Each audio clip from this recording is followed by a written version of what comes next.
27 की रात में ही उनकी हत्या कर दी थी। इस बीच ये 2-3 बार वहाँ गए और इन्होंने बॉडी की स्टेट को देखा तो बॉडी काफ़ी डैमेज स्टेट में। जो CDR से हम लोगों ने देखा कि इनकी बातचीत होती थी, इनका परिचय था आपस में।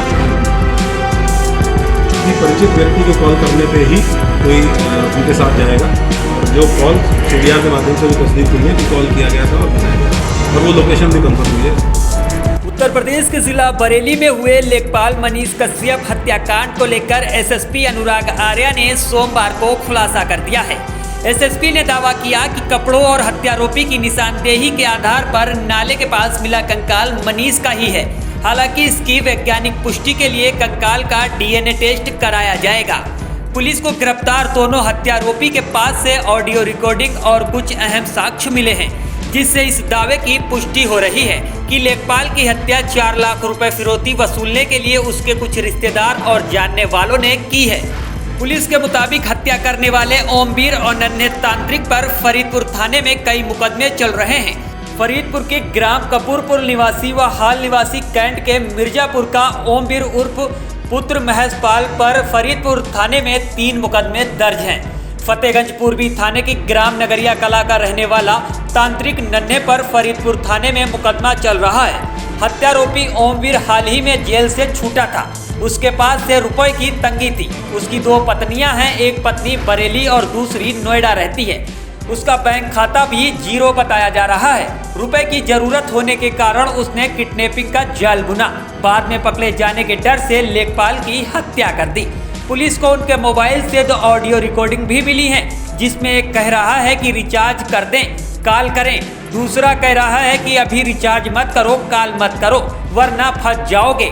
जितनी भी नपोर है उसे ठिकाने लगा दो। इसके बाद ही आरोपियों ने सबको नाले के पास फेंका। बता दें 27 नवंबर को लेखपाल को ओमवीर ने शराब पिलाने के बहाने बुलाया और कार में बैठाकर ले गया। आरोपियों ने लेखपाल को एक सरदार के खाली पड़े फार्म हाउस में कैद करके रखने की योजना बनाई थी, लेकिन वहां काम करने वाला कर्मचारी नेत्रपाल डर गया। उसने फार्म हाउस में रखने से मना कर दिया। उसके बाद ओमवीर, नन्हे, सूरज और नेत्रपाल कार में मनीष को बैठाकर वहां से निकल गए। लेखपाल की हत्या उसी रात कर दी गई थी जिस रात आरोपी उसे घर से बुलाकर ले गए थे। हत्या के बाद उन्होंने सबको नाले में फेंक दिया। जलकुंभी की वजह से सब राहगीरों को नजर नहीं आया। गीदड़ और जानवरों ने सबको खा लिया। इस वजह से केवल खोपड़ी का कंकाल मिला। SSP अनुराग आर्या ने बताया कि सर्विस लाइन्स व अन्य स्रोतों से की गई जांच से अभी तक 4 आरोपियों की घटना में शामिल होने की पुष्टि हुई है। आरोपियों की गिरफ्तारी के बाद और साक्ष्य मिलेंगे तो जांच में शामिल किए जाएंगे। फरार सूरज और नेत्रपाल की तलाश में पुलिस टीमें लगी हैं। जब वो गायब हुए थे, इन्होंने 27 की रात में ही उनकी हत्या कर दी थी।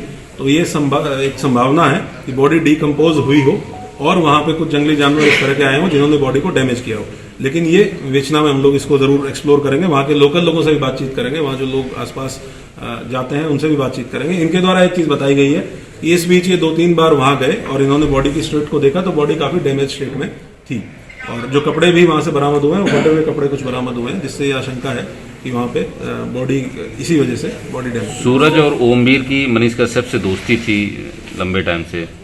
जो CDR से हम लोगों ने देखा कि इनकी बातचीत होती थी, इनका परिचय था आपस में और जाहिर सी बात है कि किसी परिचित व्यक्ति के कॉल करने पे ही कोई उनके साथ जाएगा और जो कॉल CDR के माध्यम से भी तस्दीक हुई है कि कॉल किया गया था और बुलाया गया था और वो लोकेशन भी कंफर्म हुई है CDR के माध्यम से। थाने स्तर पे क्या लापरवाही मानते हैं आप? क्योंकि लोगों से लगातार आरोप लगा रहे थे। पहले दिन गए तो उनकी तहरीर फेंक दी गई, फाड़ दी गई, अंगूठा लगवा के साथ केवल गुमशुदगी दर्ज की गई, अपहरण की बात कह रहे थे। पुलिस लगातार नकार रही थी कि कोई अपहरण नहीं हुआ है, कुछ नहीं हुआ है। जो परिजनों के द्वारा आरोप लगाया गया है स्थानीय थाने पे, उसके संबंध में मेरे द्वारा एक प्रारंभिक जांच ऑलरेडी ऑर्डर कर दी गई है और क्योंकि परिजनों को यह आशंका थी कि स्थानीय थाने से उनको न्याय नहीं मिलेगा, इसी वजह से तत्काल उनकी बात का संज्ञान लेते हुए विवेचना भी ट्रांसफर की गई थी और SP क्राइम जो डेडिकेटेडली क्राइम पे काम करने के लिए ही पोस्ट क्रिएटेड है, उनको उनके पर्यवेक्षण में सारी टीमें लगाई गई थी और उन्हीं टीमों के द्वारा कार्रवाई करते हुए इस घटना का अनावरण किया गया। प्रतीक ले किया गया। बिल्कुल, इसने यही बताया है, जो कि तस्दीक भी हुआ है इसके बैंक स्टेटमेंट के रिकॉर्ड से